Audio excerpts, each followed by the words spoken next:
Welcome to Scriptura's layer-by-layer overview of Psalm 89. I have sworn an oath to David my servant. I will establish your descendants forever, and I will build your throne for generations to come. If his descendants reject my instruction, then I will punish their rebellion with a rod and their iniquity with wounds. But I will not annul my loyalty from being with him. But you have rejected and refused. You have become furious with your anointed one. How long, Lord? Will you hide yourself forever? Where are your former acts of loyalty, Lord, which you swore to David in your reliability? Psalm 89 begins with the Lord promising David that he will have a lasting dynasty, a royal line, and that the Lord will always be faithful. But the psalmist doesn't see the Lord keeping these promises, so he cries out, desperately asking for God to be faithful to what he has promised. Now, the people only feel shame, not the glorious future that the Lord promised. This is why a good memorable phrase for the psalm is, where is the Lord's loyalty? Psalm 89 is long, with 53 verses. It's about God's loyalty to David's kingdom, which touches on many topics. There are 4 main sections, with a closing blessing. The first is loyalty forever, then kingdom of heaven, then kingdom on earth, and then kingdom in crisis. This psalm has a complex structure. It begins by taking turns speaking about the Lord's loyalty and kingdom, which you see in blue, and David's kingdom, which you see in red. These sections mirror each other in heaven and on earth. That changes, though, when David's kingdom is in crisis. The final blessing echoes that the Lord's loyalty lasts forever, however. The Lord has not changed, no matter how difficult the circumstances are. The first section, Loyalty Forever, serves as an introduction to the psalm, introducing the main theme, loyalty forever. In this context, loyalty refers to God's acts to help his covenant people, especially when the Lord promised David that his descendants would rule forever on the throne of Israel. In the first half of this section, the psalmist praises the Lord's loyalty and faithfulness with joy and confidence. The Lord's loyalty and faithfulness will be built up and established forever. In the second half, God speaks about his covenant with David. He promises with determination that he will establish David's descendants and he will build up David's throne forever. The parallels encourage us to see 2 key acts of loyalty when the Lord first established his covenant with David, as well as his ongoing commitment to be faithful to the covenant. The second section is a celebration of the Lord's kingdom of heaven. Though his throne is in the heavens, he rules over the earth as well. He rules over the sea and defeats the great enemies of the earth. Everything that is part of the world, the sky and the land, belongs to him. With awe and confidence, the psalmist sings about how the Lord is unique and unequaled in power. No one is like him, not even among all the gods of other nations. He is powerful over all, even Rahab, an enemy Israel knew well. The Lord has authority over the entire world. His people, those who belong to his kingdom, rejoice. They are honored because the Lord cares for them. Just as there is no one like the Lord, so too there is no one like his people. The next section, Kingdom on Earth, draws a careful parallel with the kingdom of heaven. This parallel shows that David's kingdom is intended to be the physical example of the Lord's kingdom on earth.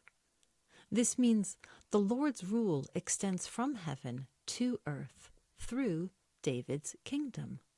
The Lord rules through his chosen king, that is, through David and his descendants. The entire section is designed to parallel the previous section. David's kingdom is unique because God chose David. So David's kingdom is more powerful than all his enemies, in the same way that God's kingdom is more powerful than all of his enemies.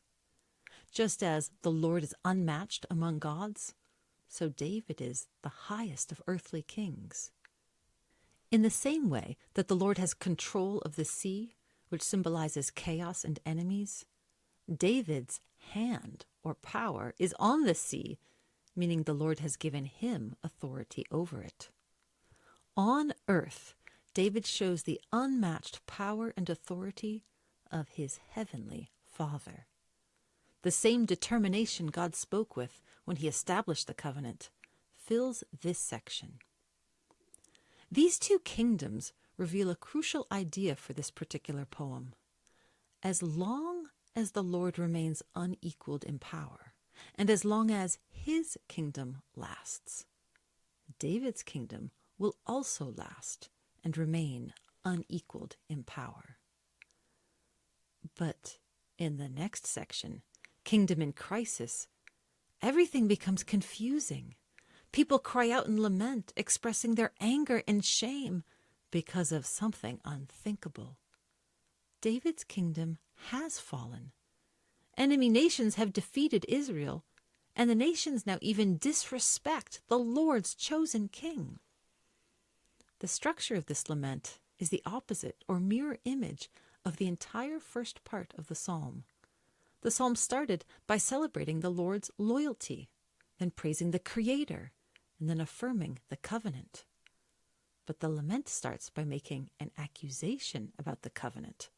God seems to have broken the covenant, followed by appealing to the Creator, and finally questioning the Lord's loyalty. There's no answer given to the problem of the seemingly broken covenant. However, the final blessing shows that the psalmist has determined to continue trusting in the Lord because his loyalty lasts forever. Psalm 89 expresses extreme feelings, from wonder and awe to betrayal and shame. The first half of the psalm praises and celebrates the Lord's faithfulness and loyalty in establishing an everlasting covenant with David. David's kingdom is even portrayed as God's kingdom on earth. It represents the Lord's kingdom in heaven, like a son's kingdom might copy his father's. But in verse 39, everything changes. As if written later, when the people of David's kingdom only felt shame and dishonor. Just as the psalmist carefully structured the first sections to show the correspondence between God's and David's kingdoms, he structures the section in crisis to be the opposite of all that went before. The psalmist lays out an argument before God with all the reasons he must act to restore his people. Even if all the promises seem to have been broken, the psalmist has not given up hope. He declares that he trusts in the Lord's former acts of loyalty and the Lord's faithful reliability.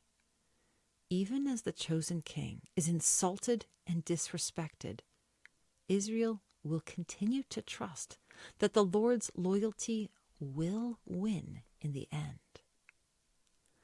To better understand the psalm, we need to look first at a few background concepts. Covenant, the relationship of this psalm to 2 Samuel 7, and who wrote the psalm. The entire psalm is about the Lord's loyalty, showing how he faithfully carries out everything required of him in a relationship. In the Old Testament, these relationships are the covenants the Lord has made. A covenant is an enduring agreement that defines a relationship between two people.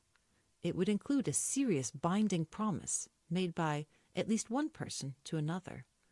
The Lord made many covenants with his people. When he made a covenant with Abraham, the Lord promised he would give him many descendants and give him land as his inheritance. In the covenant the Lord made with David, the Lord promised that he would build David a kingdom from his own family, that is, a dynasty or ruling line that would last generations. This means his descendants would always be on the throne, ruling over Israel. This covenant required David and his descendants to obey the Lord, following his instructions. If they did not, he promised to punish their rebellion. But even in the case of rebellion, the Lord promised to never annul his loyalty from David. This meant he would never remove his loyalty from David's descendants, so David's ruling line would never completely end. This is the tension in the current psalm. The Lord would punish rebellious kings, but he promised that he would never annul or fully break his covenant with David. The psalm points to another enduring agreement the Lord made as a comparison, his agreement with the sun and moon. The cycle of day and night shows how the Lord continues to be faithful to the order he made for the world.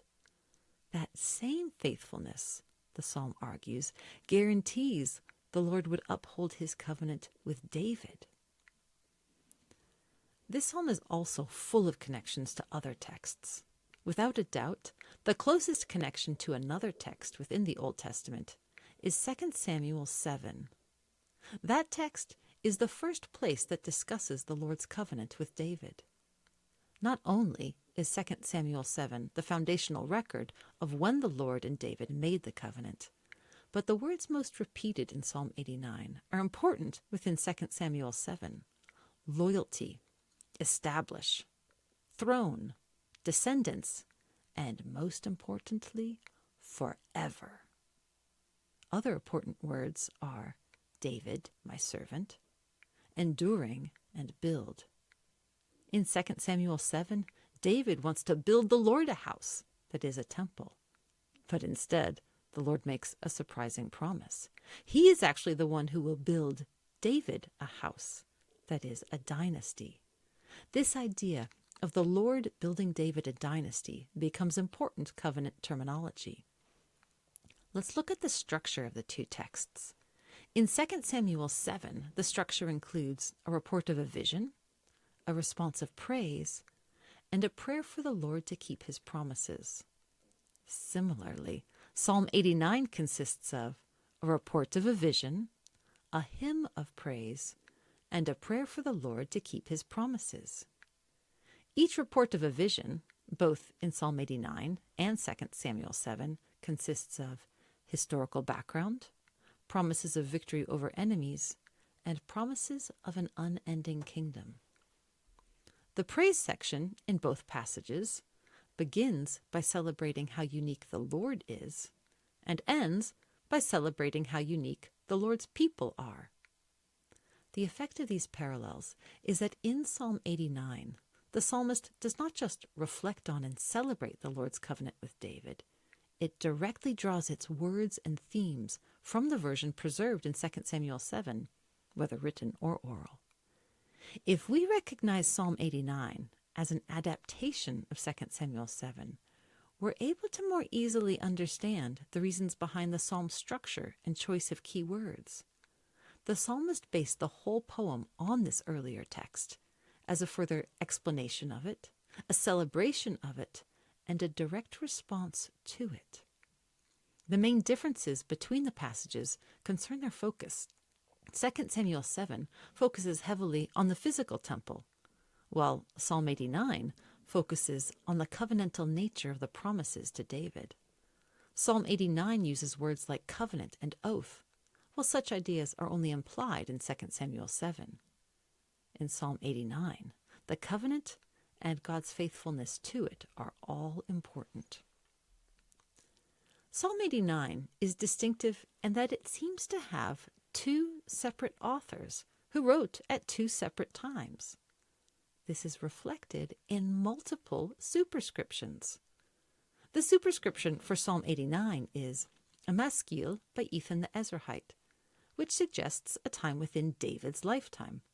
That makes sense for the first part of the psalm, everything before the kingdom in crisis section. But in Psalm 88, the psalm immediately before Psalm 89, there are two superscriptions, which have confused scholars for a long time. The first superscription reads, a song, a psalm, by the sons of Korah. This seems to actually refer to both Psalms 88 and 89. But the second superscription of Psalm 88, about Haman the Ezrahite, is likely only for Psalm 88. This suggests that multiple authors wrote both psalms, that the sons of Korah took psalms originally written by Ethan the Ezrahite and Haman the Ezrahite during the time of David, and they reworked them into new psalms. Because the sons of Korah lived after the fall of the Davidic kingdom, this explains the kingdom in crisis section. Most likely, then, Ethan wrote verses 2 to 38 first as one psalm in response to the covenant the Lord made with David. At that time, he was convinced the Lord's loyalty to David would last forever. However, later, the kings were unfaithful to the Lord. So the Lord renounced his covenant and permitted enemy nations to defeat and dishonor the kings. Then the sons of Korah added another section, giving us Psalm 89. This was a poetic response to the first poem, now the first half of Psalm 89. The purpose was to try to make sense of what had happened. This psalm gives us insight into how the Old Testament may have developed. People continually meditated on previous scripture and tried to understand their current circumstances in the light of God's past promises.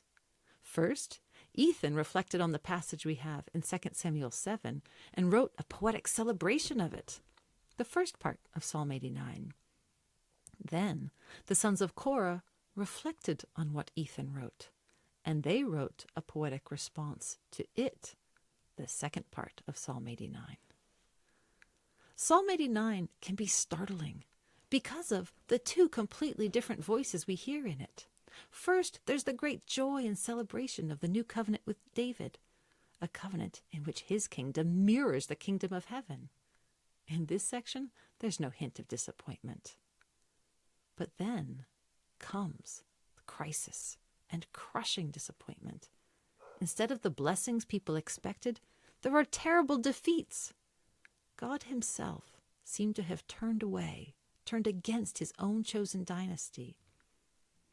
But that very covenant with David motivates the psalmist to plead with God, "Fulfill your promises, do what you said." This argument reflects how the covenant between God and David functioned. God made promises, and the experience of how those promises worked out is what we have captured in Scripture. This includes both the joy of experiencing blessings as well as the sorrow of experiencing judgment. In Psalm 89, we find both. In his role as king, David spoke on God's behalf. This meant repeating, explaining, and wrestling with God's words, representing God to the people and the people to God. That becomes the role of the psalmist in Psalm 89.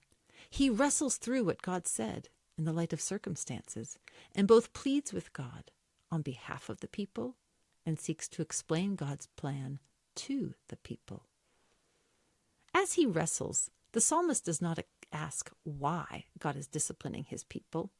From the beginning, the covenant made it clear that rebellion would result in discipline. Instead, the psalmist asks God how long he will continue to discipline. Will God stop in time for the people to experience his loyalty once again? When will God transition from judgment back to blessing and restoration? No answer is given as to when God will act. But even without an answer, the psalm ends with determination that God will act at some point in accordance with his character of righteousness and loyalty. When the psalmist declares, "The Lord is blessed forever," he affirms the Lord's character forever. He identifies the Lord's covenant people as those who still worship their God as he requires. He puts in their mouths the belief that the Lord will be faithful to his promises one day, because his loyalty truly is forever. His people do not know when God will act, but they do know that he will act, because he is faithful to his covenant forever. Please note that this video provides only one coherent interpretation of the psalm. See our website for details on other interpretations as well.